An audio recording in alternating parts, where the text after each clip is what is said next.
Horror files India में आपका स्वागत है। आज की कहानी कोई आम कहानी नहीं है। ये कहानी किसी फिल्म की स्क्रिप्ट नहीं और ना ही किसी इंटरनेट पोस्ट से उठाई गई अफवाह। ये कहानी है एक ऐसे बच्चे की जिसे देखने के बाद एक टीचर ने हमेशा के लिए पढ़ाना छोड़ दिया। और अगर आप ये कहानी रात के वक्त सुन रहे हैं तो बेहतर होगा अपने आसपास रोशनी थोड़ी कम कर लें, क्योंकि कुछ चेहरे सिर्फ यादों में नहीं रहते, वो वापस देखने आते हैं। मेरा नाम एंथनी है। आज मैं एक छोटा सा प्राइवेट स्कूल चलाता हूं, लेकिन आज से करीब 12 साल पहले मैं एक सरकारी स्कूल में टीचर हुआ करता था। 4 साल, बस 4 साल में मैंने वो नौकरी छोड़ दी। लोग आज भी पूछते हैं, सर सरकारी नौकरी कौन छोड़ता है? मैं मुस्कुरा देता हूं, क्योंकि मैं उन्हें वो वजह नहीं बता सकता। उस वजह का नाम था क्रिस्टोफर। मेरी पहली पोस्टिंग मथुरा के पास एक छोटे से प्राथमिक स्कूल में हुई थी। सरकारी स्कूल, पुरानी इमारत, उखड़ा हुआ प्लास्टर, पीले रंग की दीवारें जिन पर समय के निशान साफ दिखते थे। वो मेरा पहला साल था। मुझे कक्षा 1 का सी सेक्शन दिया गया। कुल 24 बच्चे, 11 लड़कियां, 13 लड़के, और उन्हीं 13 लड़कों में एक नाम था क्रिस्टोफर। पहले दिन जब मैं क्लासरूम में दाखिल हुआ तो मेरी नज़र सीधे उसी पर चली गई। क्लास के कोने में अकेला। बाकी बच्चे आपस में बातें कर रहे थे, हंस रहे थे, लेकिन उसके आसपास एक अजीब सी खाली जगह थी, जैसे किसी ने जानबूझकर उससे दूरी बना रखी हो। उसका चेहरा लाल रंग से पुता हुआ था। पूरा नहीं, बस ऐसे जैसे किसी ने उंगलियों से लाल मिट्टी मल दी हो। और उसके दोनों हाथ दूध जैसे सफ़ेद, इतने सफ़ेद कि क्लास की गंदी बेंचों के बीच अलग ही चमक रहे थे। मेरे कदम अपने आप रुक गए। तभी एक छोटी सी बच्ची अपनी सीट से उठी, मुस्कुराई और बहुत सामान्य लहजे में बोली, डरो मत सर, क्रिस्टोफर आपको कुछ नहीं करेगा। मेरी सांस अटक गई। वो फिर बोली, बस आप इसे कभी डांटना मत। इतना कहकर वो वापस बैठ गई, जैसे उसने कोई बहुत साधारण बात कह दी हो। मैं समझ गया, वो भी एक स्टूडेंट है, लेकिन क्यों? ये सवाल मेरे दिमाग में पहले दिन से घूमने लगा। क्लास के दौरान मैंने नोटिस किया, क्रिस्टोफर कभी किसी की तरफ नज़र उठाकर नहीं देखता। उसकी गर्दन हमेशा झुकी रहती। जब भी मैं बोर्ड की तरफ मुड़ता, मुझे लगता जैसे कोई मुझे देख रहा है। लेकिन पलटते ही क्रिस्टोफर की नज़र फिर नीचे। बाकी बच्चे उससे दूरी बनाकर बैठते थे। लंच ब्रेक में कोई उसके पास नहीं जाता और वो अपना टिफिन खोलता भी नहीं, बस हाथ गोद में रखे बैठा रहता। उसी दिन स्टाफ रूम में मेरी मुलाकात सेक्शन ए के क्लास टीचर से हुई। जैसे ही उन्हें पता चला कि मैं सेक्शन सी का हूं, उन्होंने मेरा हाथ पकड़ लिया और बहुत धीमी आवाज में बोले, क्रिस्टोफर से संभल कर रहना। मैंने पूछा, क्यों? वो बोले, उसे ज्यादा तंग मत करना, नहीं तो तुम्हारा भी मल्ली सर जैसा हाल होगा। मैं कुछ पूछ पाता उससे पहले एक महिला टीचर हमें घूरने लगी। उनकी नज़र पड़ते ही वो टीचर अचानक चुप हो गए और बिना कुछ कहे स्टाफ रूम से बाहर चले गए। मल्ली सर, ये नाम मैंने पहले भी सुना था, लेकिन किसी ने कभी डिटेल में नहीं बताया। दिन बीतते गए। मैंने कई बार कोशिश की क्रिस्टोफर से बात करने की, लेकिन वो हमेशा जैसे डर के अंदर बंद रहता। डांटने का सवाल ही नहीं था। मैंने उसे कभी ऊंची आवाज में बुलाया तक नहीं। साल के अंत में जब परीक्षा का रिजल्ट आया तो तीनों सेक्शन में टॉप क्रिस्टोफर ने किया। पूरा स्कूल हैरान था, लेकिन क्रिस्टोफर वैसा ही रहा। न मुस्कान, न खुशी, न कोई प्रतिक्रिया। 2 महीने की छुट्टियां पड़ी। मैं अपने पैतृक गांव चला गया, लेकिन 1 महीने बाद मुझे जरूरी काम से वापस लौटना पड़ा। उसी दिन रास्ते में मैंने क्रिस्टोफर को देखा। वो अकेला नहीं था, उसके साथ एक लड़की थी। मैंने आवाज दी, अरे क्रिस्टोफर। वो एकदम से सिहर गया और लड़की के पीछे छुप गया। लड़की ने मेरा नाम लिया, एंथनी सर, नमस्ते। मैं चौंका। वो मुस्कुराई, मैं सेल्वी हूं, क्रिस्टोफर की बड़ी बहन। उसने आगे कहा, आपको पता है सर, ये रोज घर आकर आपकी ही बातें करता है। फिर हल्की आवाज में बोली, कल इसका जन्मदिन है, आप जरूर आइएगा।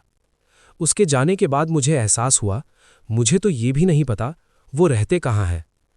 अगली रात जब मैं खाना बना रहा था, किसी ने बाहर से पुकारा, एंथनी सर। दरवाज़ा खोला, सेल्वी खड़ी थी। आप भूल तो नहीं गए? आज क्रिस्टोफर का जन्मदिन है।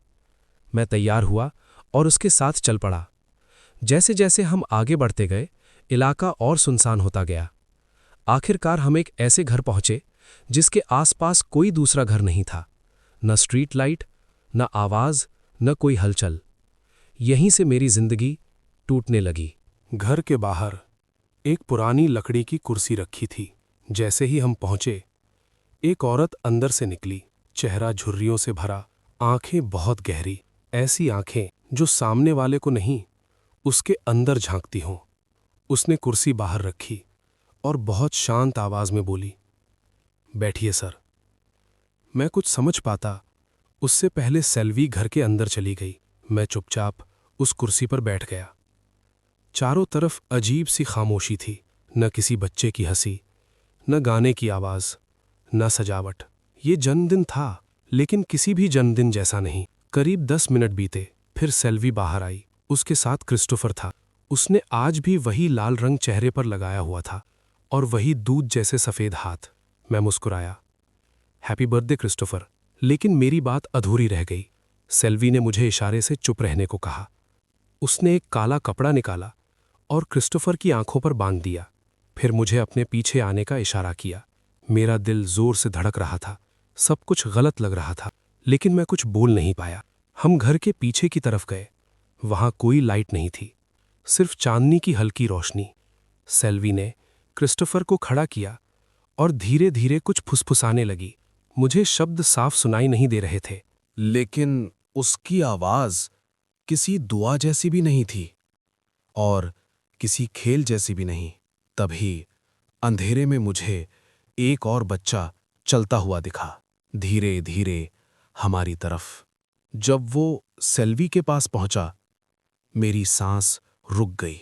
उसका चेहरा क्रिस्टोफर जैसा था, एकदम वही, वही लाल रंग, वही सफेद हाथ, बस आंखें खुली हुई थीं। उसने मेरी तरफ देखा और मुस्कुराया। उस मुस्कान में कोई बचपन नहीं था, कुछ ऐसा था जो दिमाग सहन नहीं कर पाता।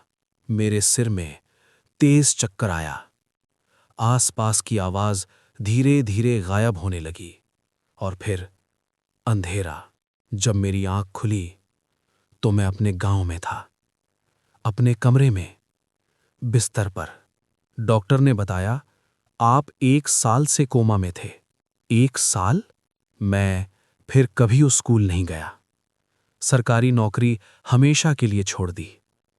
लेकिन कहानी यहीं खत्म नहीं होती। 2 साल बाद मैं एक दूसरे शहर के स्कूल में पढ़ा रहा था।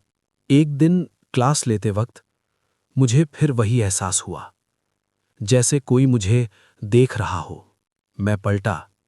क्लास के दरवाजे पर क्रिस्टोफर खड़ा था, बिल्कुल वैसा ही, ना बड़ा हुआ ना बदला। उसने सिर्फ इतना कहा, सर, आप आज भी हमें छोड़कर भाग गए। मेरी सांस अटक गई। उसी रात मैंने इस्तीफा लिख दिया और हमेशा के लिए पढ़ाना छोड़ दिया। आज भी जब किसी स्कूल के पास से गुजरता हूं, अगर कहीं लाल रंग की झलक दिख जाए तो मैं रास्ता बदल लेता हूं, क्योंकि कुछ बच्चे बड़े नहीं होते और कुछ जन्मदिन खत्म नहीं होते। उस घटना के कई साल बाद मैंने खुद को समझा लिया था। ये मान लिया था कि जो हुआ वो शायद दिमाग का वहम था, लेकिन कुछ सच वहम नहीं होते। एक रात करीब 2:30 बजे मेरा फोन अपने आप बज उठा। कोई नंबर नहीं, सिर्फ काली स्क्रीन। मैंने कॉल उठाई। उधर से कोई आवाज नहीं, बस बहुत धीमी सांसों की आवाज, जैसे कोई बहुत पास खड़ा हो।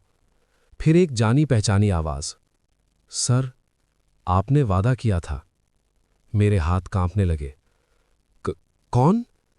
आपने कहा था हमेशा रहोगे। फोन कट गया। उस रात मैं सो नहीं पाया। सुबह होते ही मैंने पुराने स्कूल की फाइलें निकालनी शुरू की और वहीं एक फाइल मिली, धूल में दबी हुई। नाम लिखा था क्रिस्टोफर, एडमिशन रिकॉर्ड।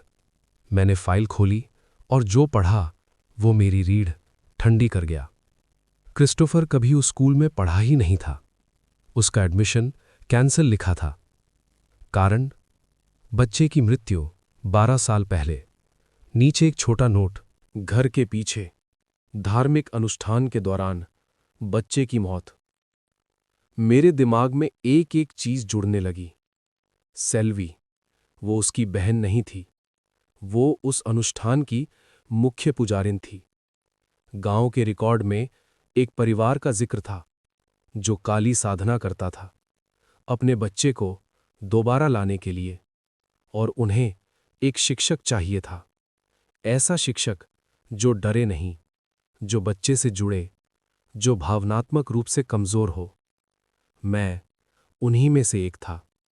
उस रात जब मैं बेहोश हुआ, वो कोई सपना नहीं था, वो संस्कार पूरा होने से थोड़ा पहले रुक गया था, क्योंकि मैं जिंदा था। लेकिन अगर मैं दोबारा वहां गया तो वो पूरा हो जाएगा।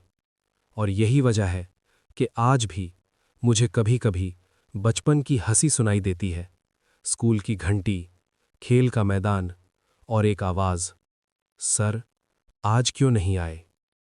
अगर कभी किसी बच्चे की आंखें बहुत ज्यादा खाली लगें, अगर वो दूसरों से अलग रहे, और अगर कोई तुम्हें कहे इसे कभी मत डांटना, तो समझ जाना हर बच्चा बच्चा नहीं होता। कुछ अधूरे संस्कार होते हैं जो पूरा होने के लिए सिर्फ एक इंसान ढूंढते हैं। आज की कहानी यहीं खत्म होती है। उम्मीद है आपको वीडियो पसंद आया होगा, तो वीडियो को लाइक ज़रूर करें, हॉरर फाइल्स इंडिया को सब्सक्राइब करें और बेल आइकन दबाना न भूलें। हम फिर मिलेंगे एक और डरावनी कहानी के साथ।